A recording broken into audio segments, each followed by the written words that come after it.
drugs and whatnot. I can't with myself. My mental health plummeted after those 9 times I took LSD. By the end of my Xanax addiction, I had open bed sores on my butt for 2 months at that point. It feels so weird being this close to the camera. I literally just dyed my hair and it already looks like it's like getting light again. Not to even mention the fact that I live in Ohio and I just checked the weather and there's a flood watch for the next 3 days. And it's supposed to like thunderstorm and rain for the next 3 days, so that's wonderful. The sky is super gloomy though, so that's my thing. I've been filming a lot of videos for my vlog channel just because I'm about to start therapy and a lot of stuff is about to be brought up and I want to vlog my like psychiatrist and taking meds, but I also can't remember anything and I want to tell a lot more stories on this channel and I can't remember anything, so I'm kind of just like waiting for therapy to like have the therapist pick my mind and actually bring my memories out again because I can't remember anything from all the brain damage and like the head trauma and drugs and stuff. Drugs and whatnot. I don't even know why we gathered here today. I think I'm gonna sit down. Me just sitting here and deciding what to film on camera when I'm already starting to record. I don't think I've ever sat down and done like an in-depth deep dive into all my addictions. I think in this video I'm gonna talk about all the ones that I've had, and then in different videos I'm gonna go into like each one, like Xanax deep dive, like that addiction, which I would say that that one was the worst by far. Look at me getting all nervous. You guys are making me nervous. Sorry, I drank too much coffee. Look at these. I got these 2 coffee mugs from Goodwill. They match. They're so cute. They match. Aren't they cute for spring? So I think looking back, I would say my first addiction was food for sure. Like,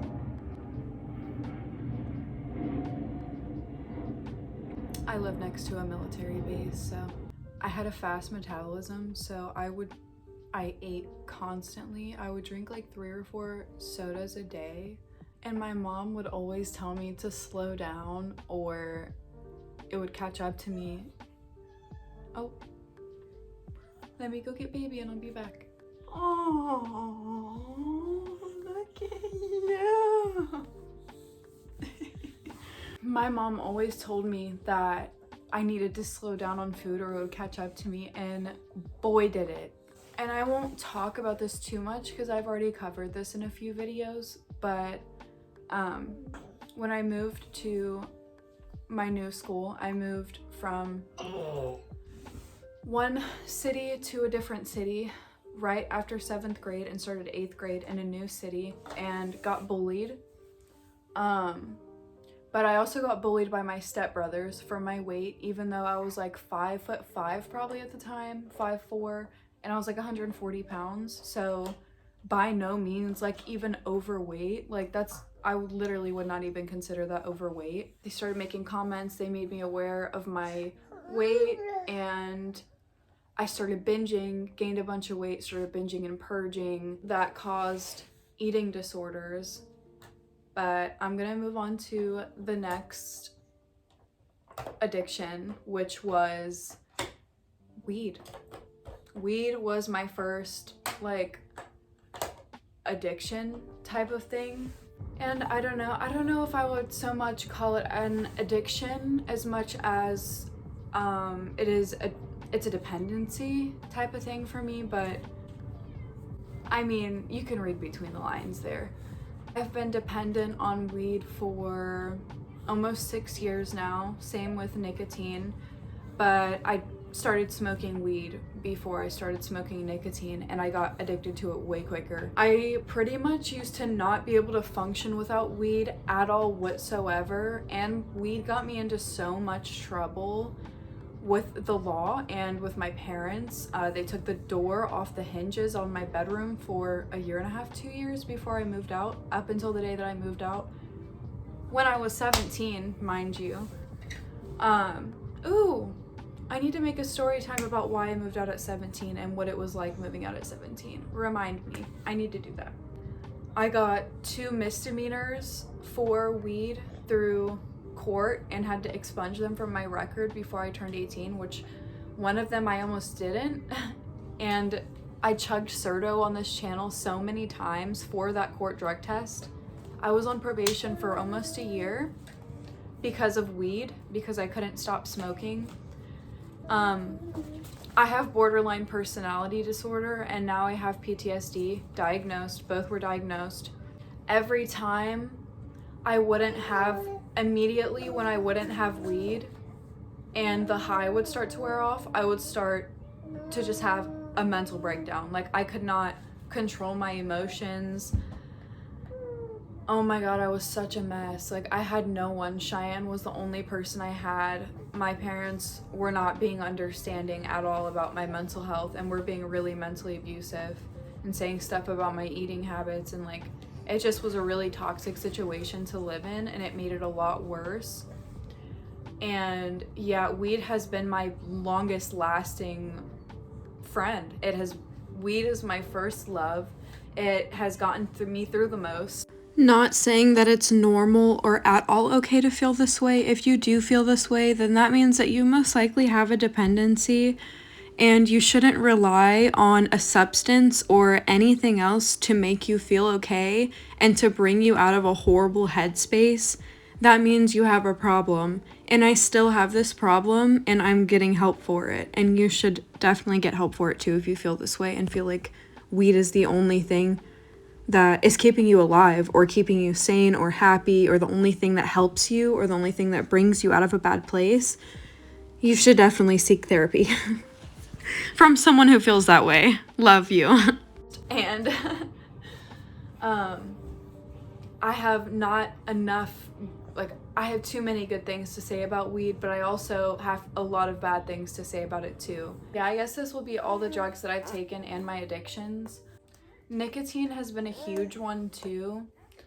I've been a nicotine user for 6 years, except like obviously pregnancy, but I couldn't even stand being around the smell. And I'm actually in the process of quitting nicotine. If you want to go to my vlog channel and watch those quitting nicotine vlogs. But the first time I ever used nicotine, I think was 14, and the first time I ever used weed was, I got peer pressured at 12 to take a hit, but I didn't get high, and I immediately was freaking out and wanted to go home, and I brushed my teeth, and yeah, I didn't try weed again until I was 14. I was given a fat dab. That was my basically my first actual high. I was given a fat dab, and it was by my brother's friend who was 18 or 19. I just lost 5 minutes of footage. And you say a lot in 5 minutes when you're just talking by yourself. So that really fucking sucks. What I was saying was 7 out of 9 times that I took acid or LSD, it was with Cheyenne. And that is something that is irreplaceable. Like, we got stuck in loops together. We would just sit there and scream, laugh at each other for like 10 hours, just staring at each other's faces. Like, it felt weird. I remember this so strongly. I don't know how. It felt so weird the next day after taking acid, looking in the mirror at my own face, because it was like my brain was chemically changed to like remember Cheyenne's face. Like, it was like staring at her face was my face, like, almost. It was so weird. It was just like so normal for me to only see her face. Like, I would expect to see her face if I looked in the mirror, almost. And that's just so weird. I have never thought about that That's so weird. I used to get that feeling every single time after taking it. We also went ice skating on LSD together, which you guys already know about. That was something I will never forget. Don't take LSD. If you want to trip, take mushrooms, and they're actually trying to make that legal for depression medication, like to treat depression, just like they did with ketamine, the ketamine clinics. My mental health plummeted after those 9 times I took LSD. My brain was chemically changed after the first time, let alone the 9th time. And my mental health got so bad after I took it. I only had one bad trip. 16. Mama. He's 8 months with no teeth. No teethies yet, but can say mama. You can say mama but have no teeth. And he can clap, but has no teeth. LSD is extremely intense. It definitely made my mental health peak. Like, my mental health went, my borderline like skyrocketed after I took LSD and was like done taking it. When I took it 9 times in like 3 months, that was, my brain has never been the same since before I took LSD for the first time. First time I ever took acid, I was 15, and the last time I was 16 years old.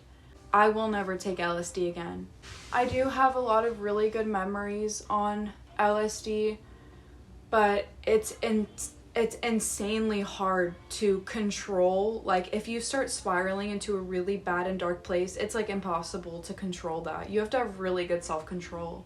From someone who's tried acid, shrooms, and a little bit of DMT. I didn't blast off, but I did smoke DMT. Take shrooms. The next thing on the list is MDMA, which I've taken twice, and I took it at 16 and 17. The first time was extremely traumatic, and the second experience was, I don't know if she would want me saying, it was with someone who I used to be friends with, and I had an amazing time with her. She definitely made sure to make it like a really good experience and play music, and we sat in her car and we just had like a really good time, and she made it really comfortable for me, and it was just a really fun time. Music is fantastic on MDMA. It's so fun to just like sit there and like stare at someone and talk to them, like, and just go back and forth and talk to someone. It's kind of weird if there's a sober person in the room. They kind of get left out, but I am very glad that I did not get an MDMA addiction, because there was multiple people at my high school who had one, and they were a mess. It uses all of your either dopamine or serotonin. I'll add in what I'm trying to say, but it uses all of that at once, and then when you're done and the drug wears off, it just drops you, and you are depressed for weeks. It can be weeks. I was depressed for like 2 or 3 weeks after. Yeah, MDMA is fun while you're on it. Horrible consequences after. There's still more on the list, but I completely forgot to add this in to the video. But my mom kicked me out when I was 16, and I went to go stay at my friend's house. And this is the first time I was kicked out. I was kicked out at 16, and then 17 I was homeless, but that was Adam's mom who kicked us out. But when I got kicked out this time and I was 16, I was at my friend's house, and I was taking hydrocodone pain pills, and that's the only time I've ever had them. But I was literally kicked out at 16 taking pain pills, and I completely forgot because my life has been so chaotic. Like, isn't that crazy? And it's just crazy that I documented everything. Here's me dancing, kicked out on pills, and now you're about to see a few clips of right when I got kicked out and me walking around and packing my room up. And then I decide that when we get home, I'm stealing my get us a cart. Bro, I had to leave all of my furniture here. I'm not gonna have anything anymore. I had to leave everything here. I was gonna have all of this stuff when I moved out. I'll bring as much.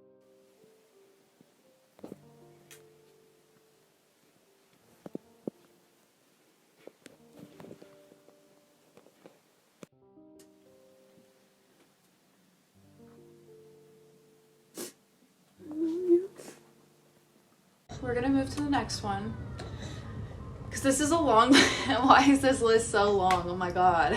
The next addiction was Adderall. And Adderall I was prescribed by a psychiatrist. And I have borderline, so I don't really know why she prescribed it to me. It pretty much just made me manic constantly, and I was just constantly speeding. Like, I did not need that medication.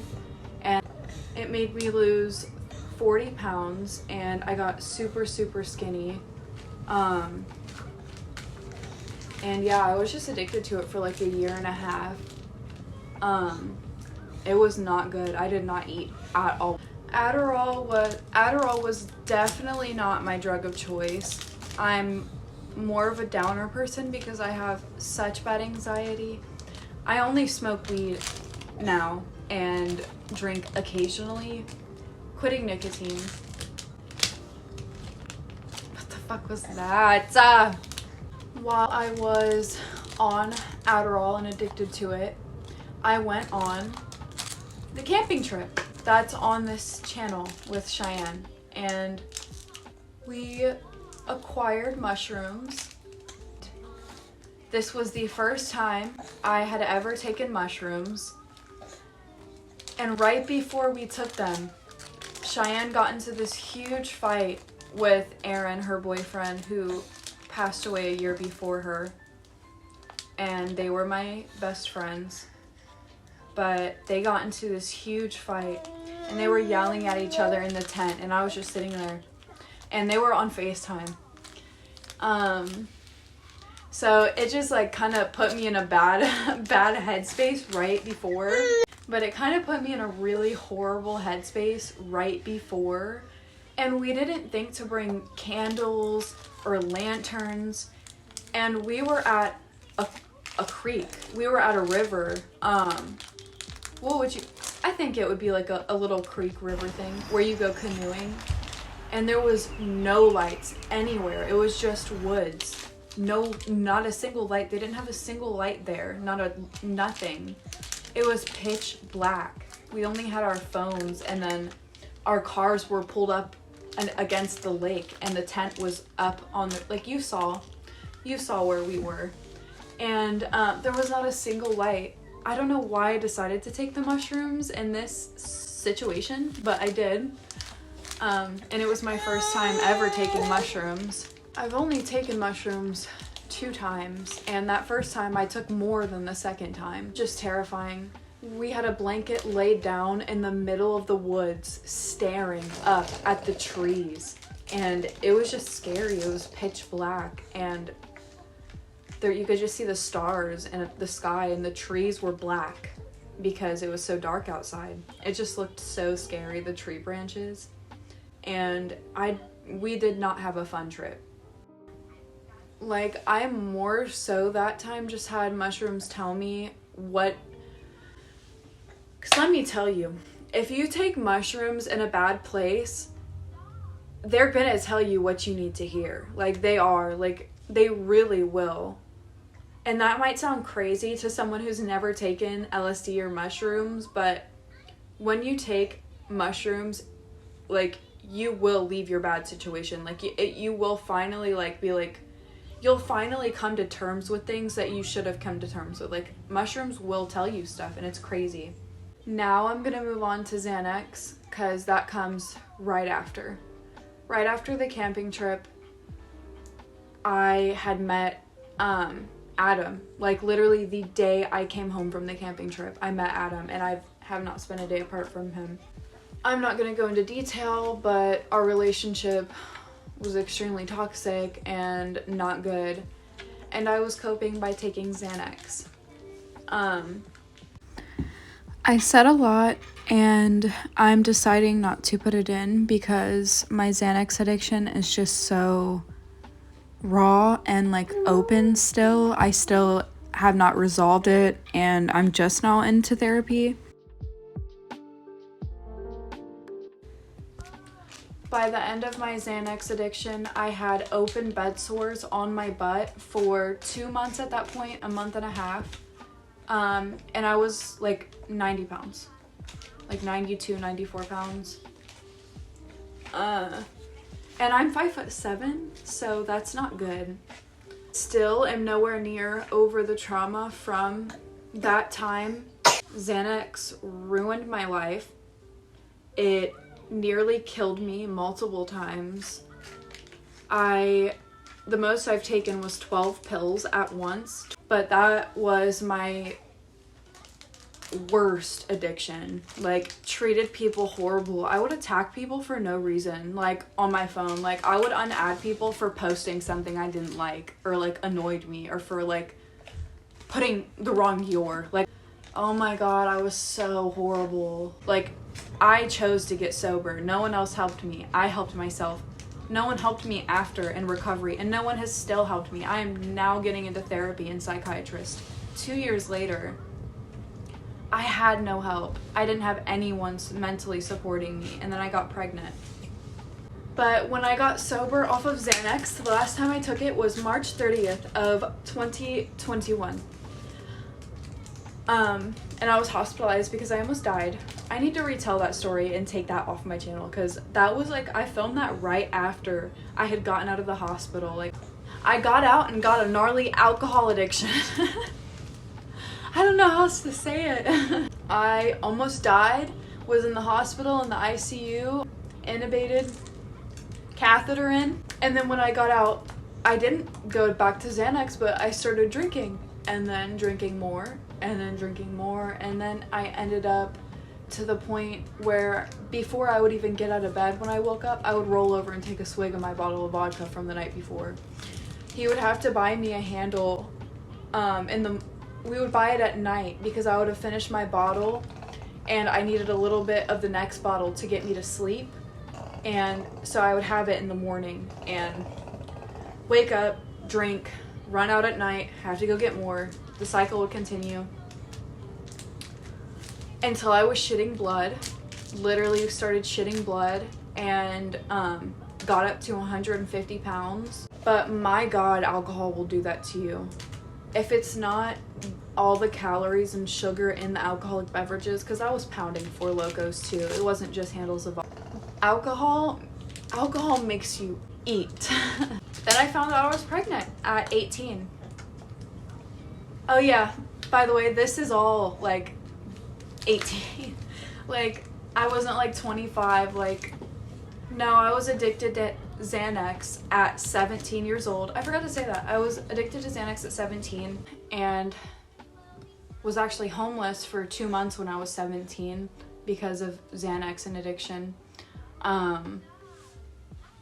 That's just crazy.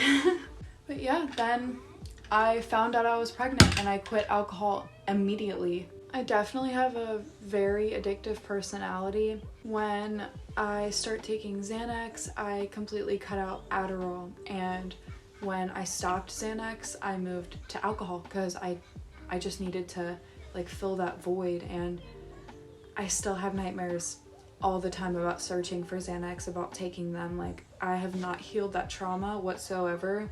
I haven't healed the trauma of Cheyenne passing. I have not healed any trauma.